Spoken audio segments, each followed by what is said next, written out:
Hello and welcome to the Grand Line Review, your source for everything One Piece. And today we have a review of episode 899, Defeat is Inevitable, the Straw Man's Fierce Attack.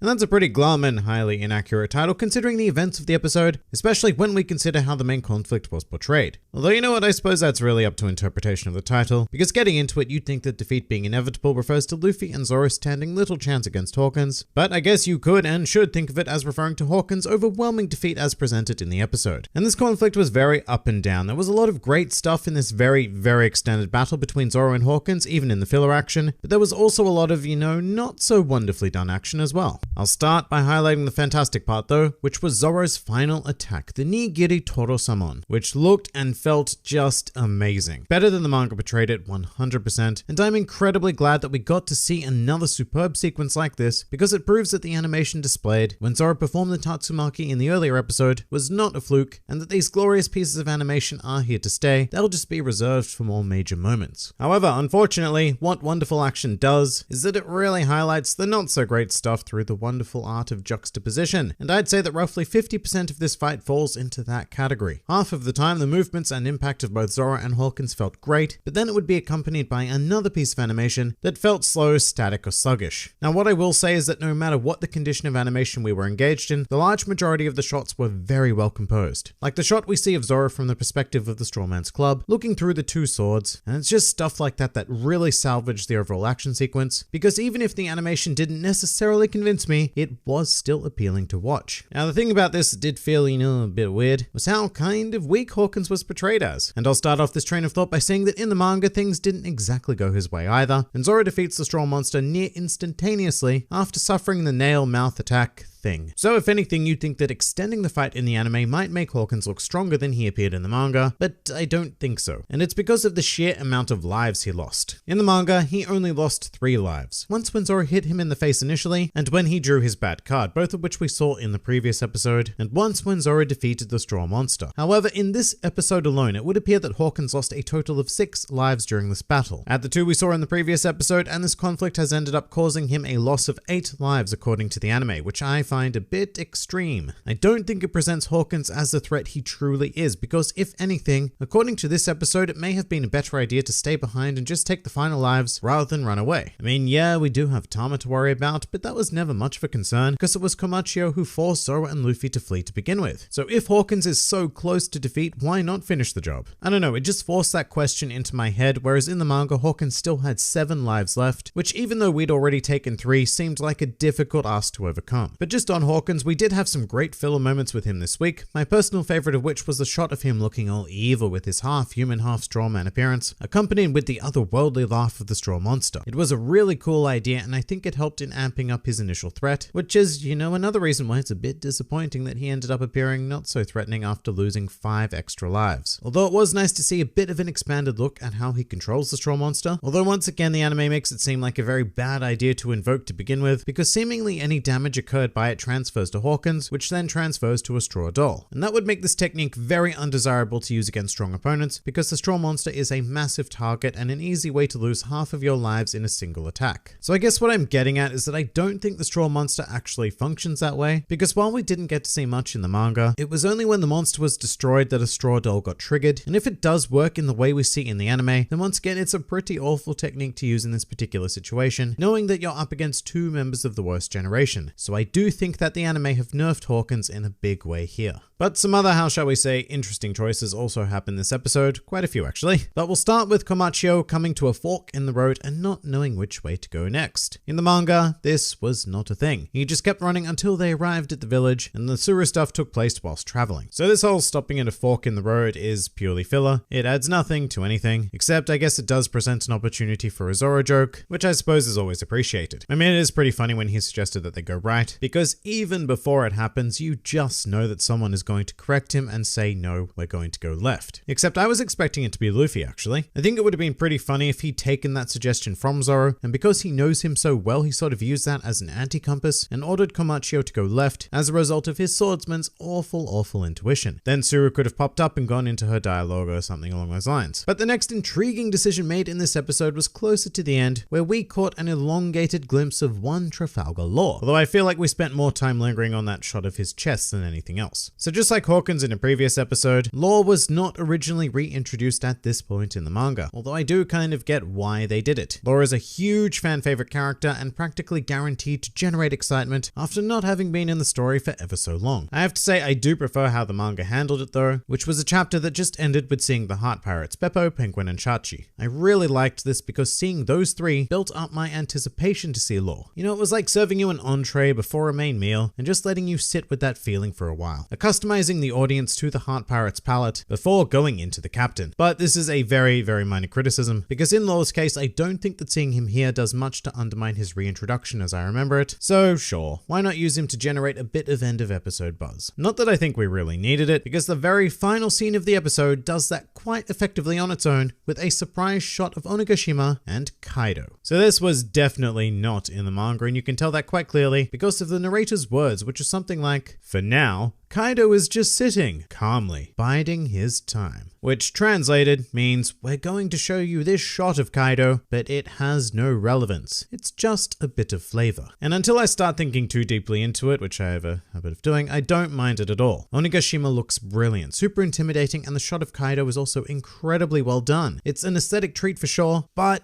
that is all there is to it, which is not to imply that it actually needs anything else. Anime is a visual medium after all, so giving us great aesthetic content is always good. Once again, I've thought about this far too deeply, because fact is that this scene, it makes no sense. Kaido is not a character who sits calmly and bides his time, not at all. He is a purely emotion-driven existence who is incredibly impatient and makes consistently impulsive decisions. Furthermore, unlike Law, I do think that this does a bit to undermine Kaido's reintroduction into the series, because let's just say that Kaido's first appearance in Wano is, well, it's definitely something to remember. But I can't deny that it's always nice to see Kaido, and once again, Onigashima was quite the treat to see presented so wonderfully. Alright, and now I'd like to go over something spoilerific, because essentially there was something in this episode that no anime-only fans would have really noticed, but the large majority of manga readers would have picked it up instantly, and I do need to briefly touch on it. Now this is not an insignificant spoiler, so if you'd like to avoid it, then please do skip to this time in the video. However, for everyone else, here we go.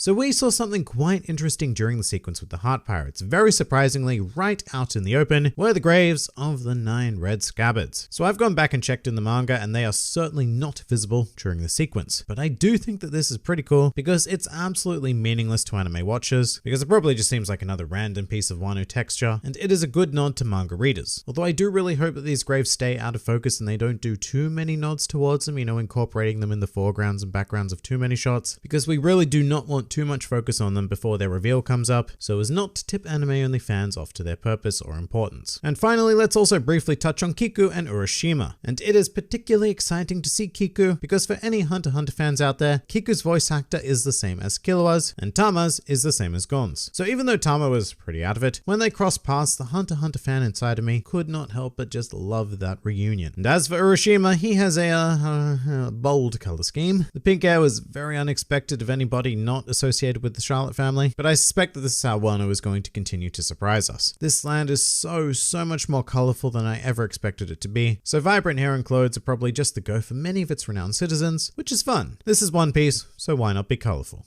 But that pretty much does it for episode 899. I do feel like this review has been quite nitpicky, but I want to emphasize that I quite enjoyed the episode. There were a lot of small parts that made me go, but the overall experience was still solid. If you enjoyed this video and the content this channel produced in general, then please do consider donating to the Grand Line Review Patreon, because the support of all of you amazing people is what continues to make this channel possible. And if you'd like to see more videos like this but applied to other anime and manga series, then please do check out my second channel, New World Review, for all of your wider needs. And if you'd like to join the fun at any time, then please do head over to my Discord server, where a wide array of shenaniganry takes place on a daily basis. And finally, please do comment with your thoughts on the episode. This has been the Grand Line Review, and I'll see you next time.